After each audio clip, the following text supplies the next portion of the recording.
Tem lugares que parecem te engolir antes mesmo de você chegar.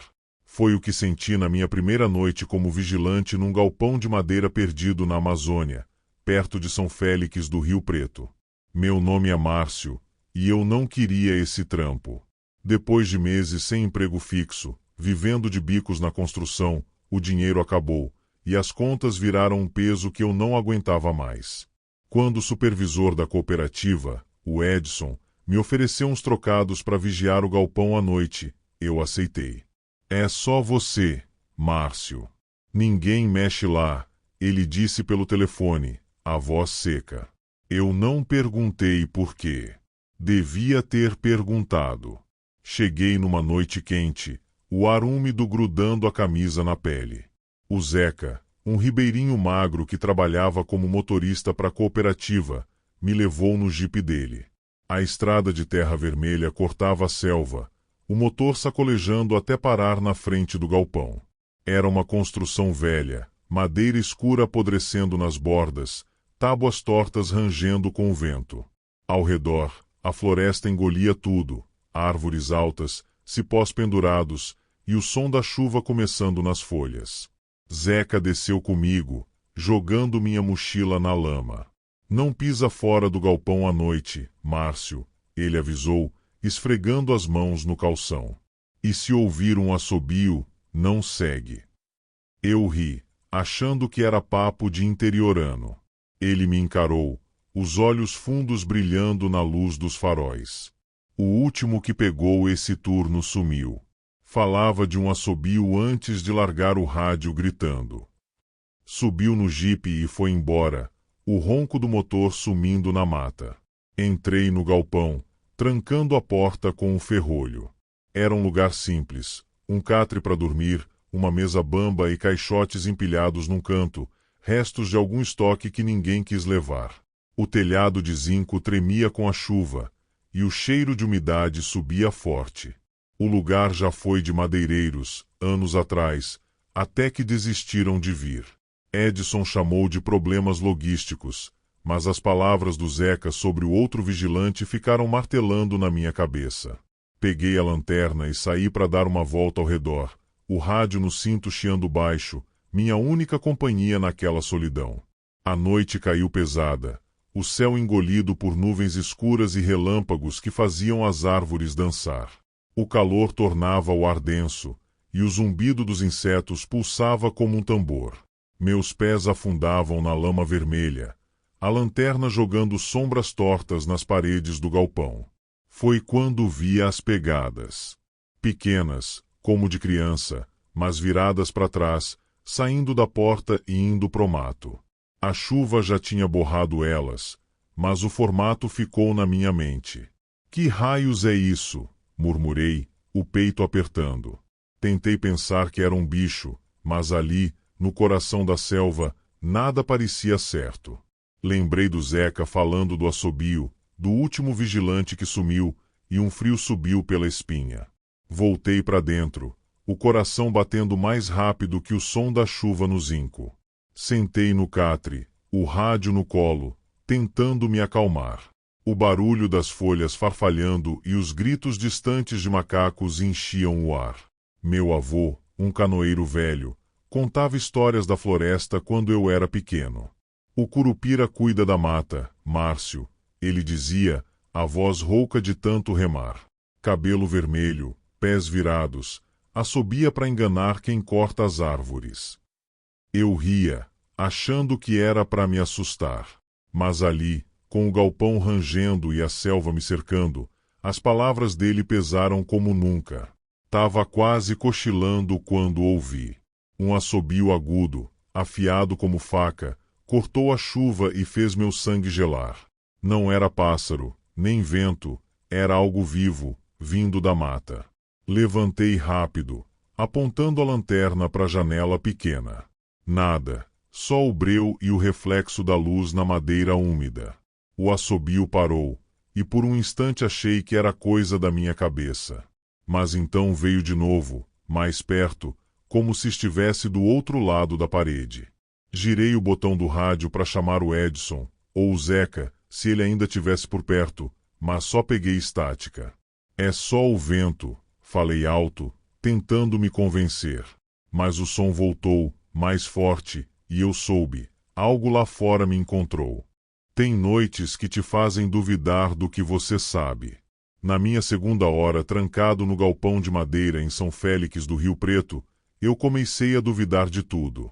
O assobio que ouvi antes ainda zumbia nos meus ouvidos, como um eco que não ia embora. Meu nome é Márcio, e eu tava ali, sozinho, vigiando um lugar que ninguém queria. A lanterna tremia na minha mão, o facho cortando o escuro do galpão, mas não iluminava nada além de madeira úmida e sombras que pareciam se mexer quando eu piscava. O rádio chiava abaixo no catre, e o som da chuva no zinco era o único conforto, até que parou, e o silêncio caiu como um peso. Levantei, os pés rangendo no assoalho torto, e fui até a janela pequena. A selva lá fora estava quieta demais, nem sapos, nem macacos, só o farfalhar das folhas balançando sem vento. O calor grudava a camisa na pele, e o cheiro de madeira podre misturado com terra molhada enchia o ar. Foi quando ouvi de novo o assobio. Mais alto agora, mais insistente, cortando a noite como um fio de navalha. Vinha da mata, mas parecia estar em todo lugar, dentro da minha cabeça. Peguei o rádio, girando o botão com dedos suados. Edson, tá aí? Zeca. Chamei, a voz saindo rouca. Só estática. Mas então, um sussurro baixo, quase perdido no chiado, como se falasse uma língua que eu não entendia, tupi, talvez, ou algo mais velho.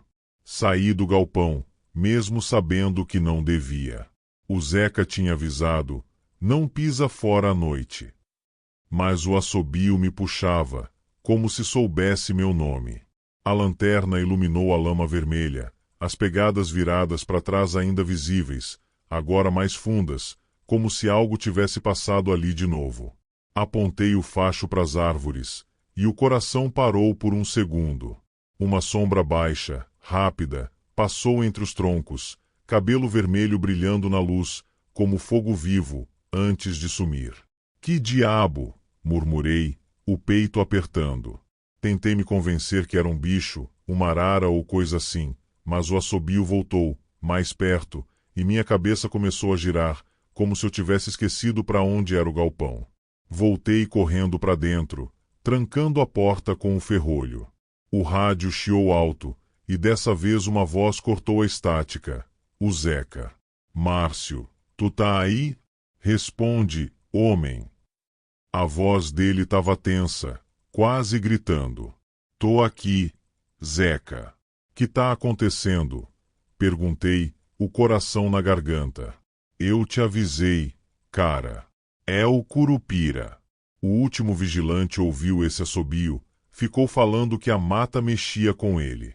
Não sai daí, Márcio. Ele engana, faz tu se perder. A ligação caiu, o rádio voltando para a estática.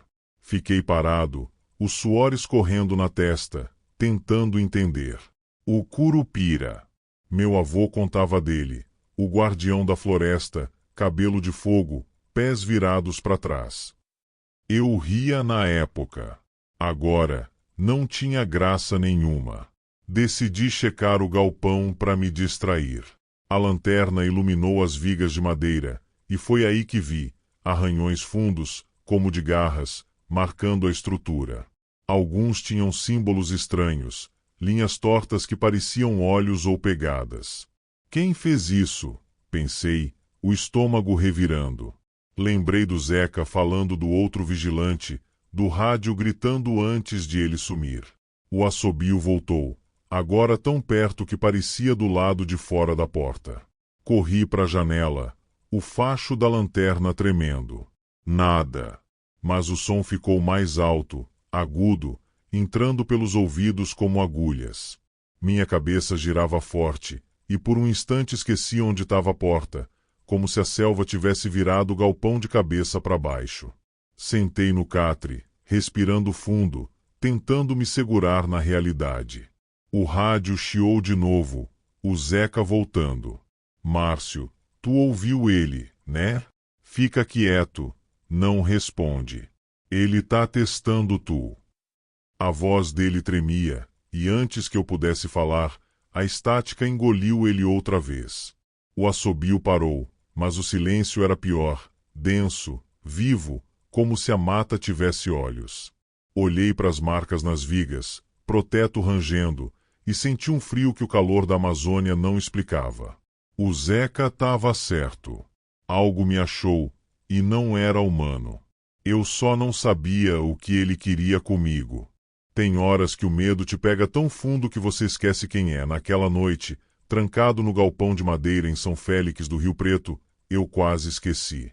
Meu nome é Márcio, e eu estava sozinho, preso entre o assobio do Curupira e o rádio que chiava sem parar.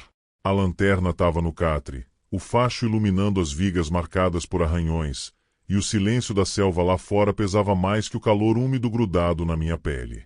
O Zeca tinha avisado: não responde, Márcio. Ele tá testando tu. Mas o assobio voltava, cada vez mais alto, como se chamasse meu nome, e eu não sabia quanto tempo aguentava ficar quieto. O rádio chiou de novo, a voz do Zeca cortando a estática. Márcio, tu tá aí? Fala, homem. Ele parecia mais nervoso que antes. Tô aqui, Zeca.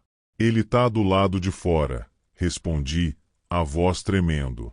Eu ouço o assobio, tá me deixando louco. O Zeca respirou fundo do outro lado. Escuta, cara. O último vigilante tentou correr. Achou que ia escapar pela mata, mas a floresta virou ele contra si mesmo. Fica aí, tranca tudo, e não olha para trás se ele aparecer. A ligação caiu, e o assobio voltou, agora tão perto que parecia dentro do galpão. O som entrava pelos ouvidos, girava a cabeça, e por um instante achei que o chão estava torto. Levantei, pegando a lanterna e um pedaço de madeira que achei nos caixotes. A porta rangia com o vento, ou com algo mais. Abri ela devagar, mesmo sabendo que era burrice. A selva me encarava, as árvores balançando sem ar, o cheiro de terra molhada misturado com algo vivo, quente, como pele queimada. Apontei a lanterna para os troncos, e lá estava ele. Pequeno, mais baixo que eu, mas com uma presença que enchia o espaço. Cabelo vermelho como fogo, brilhando na luz, pele escura brilhando de suor ou chuva, pés virados para trás, o Curupira. Os olhos dele eram buracos negros, mas brilhavam com algo que não era luz. Ele ficou parado, me olhando, e o assobio parou. Por que tu tá aqui? Uma voz falou, mas não saiu da boca dele. Era dentro da minha cabeça, rouca, como galho se quebrando. Essa madeira é minha. Vocês roubam, cortam, levam. Eu treme, a lanterna caindo na lama. Eu só vim trabalhar, gaguejei, o coração batendo na garganta. Não corto nada, só vigio. Ele inclinou a cabeça, os pés virados deixando marcas tortas no chão. Vigia o que roubaram. Tu é igual eles. O assobio voltou, ensurdecedor, e minha visão embaçou. Tentei correr de volta pro galpão, mas a mata parecia se fechar, os caminhos viravam círculos, e eu sempre voltava pro mesmo lugar, com ele me encarando. Caí de joelhos, a cabeça girando, o pedaço de madeira inútil na mão. Me deixa ir, pedi, quase chorando. Ele ficou quieto, os olhos fixos em mim, e então sumiu, como se a selva o engolisse. O assobio parou, e o silêncio voltou, pesado, me sufocando. Corri pro galpão, trancando a porta, e fiquei encolhido no catre até o sol nascer. O rádio chiou uma última vez, o Zeca gritando: Márcio, tu tá vivo? Responde. Tô aqui, murmurei, exausto. Ele me viu, Zeca. Me deixou ir. Então sai daí, cara. Ele não avisa duas vezes, Zeca disse, a voz aliviada. A ligação caiu, e eu sabia que ele estava certo. Quando o dia clareou, juntei minhas coisas e saí do galpão. A lama estava cheia de pegadas viradas para trás, indo para a mata, e a porta tinha marcas frescas de garras.